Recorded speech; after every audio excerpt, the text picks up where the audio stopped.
got a Labrador, so I said goodbye to him. He was very confused as to what was happening. I made my way to West Cumberland Hospital.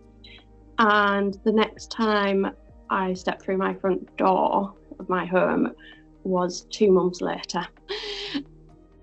My name's Charlotte. I had my baby on the 7th of October. She was meant to be born on the 20th of December.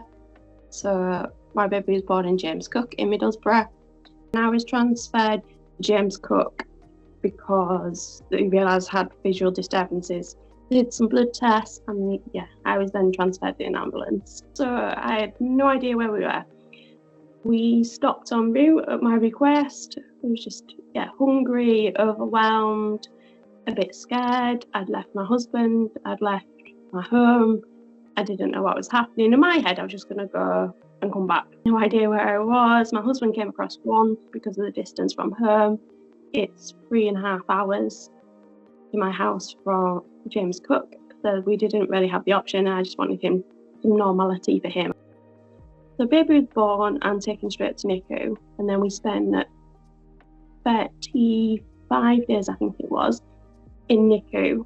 Dr. Tom told us that we'd be looking to transfer, and we just needed the bed availability. There was another baby due to go back to Whitehaven as well at that time.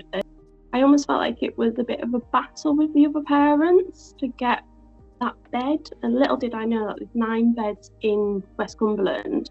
And at that point, 3 of them were in use. So there was plenty of space for both babies.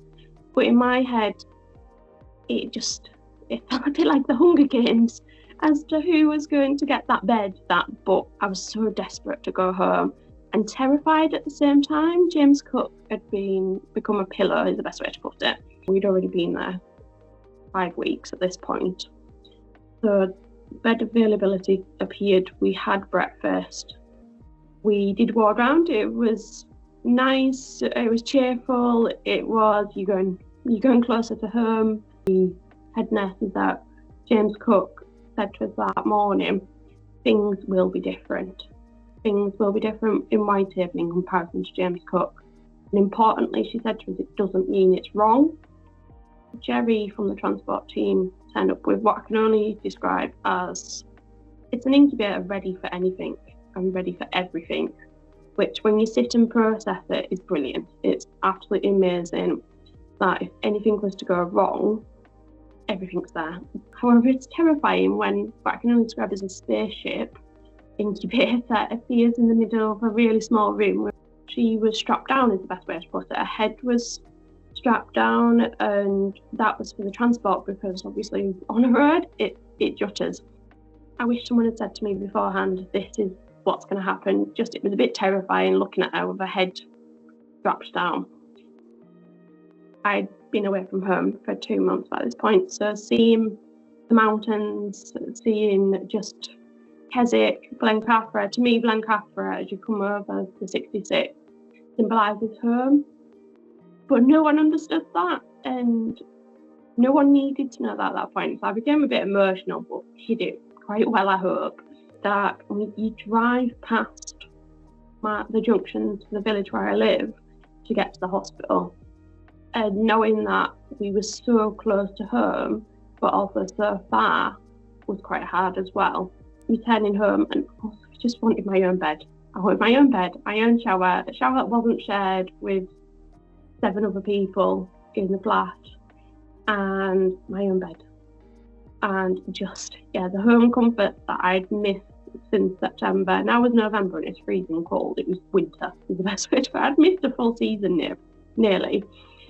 So we got home, but that trip home, I lived 30 minutes away from the hospital. And from birth, Harriet had only been down a corridor, through it all. And that was extremely hard. Walking out of that hospital without a baby and knowing that if anything went wrong, we were half an hour away, and putting our trust into strangers that we had no idea who they were. Because of the level of care that James Cook can provide, Cumbria doesn't have a unit that high.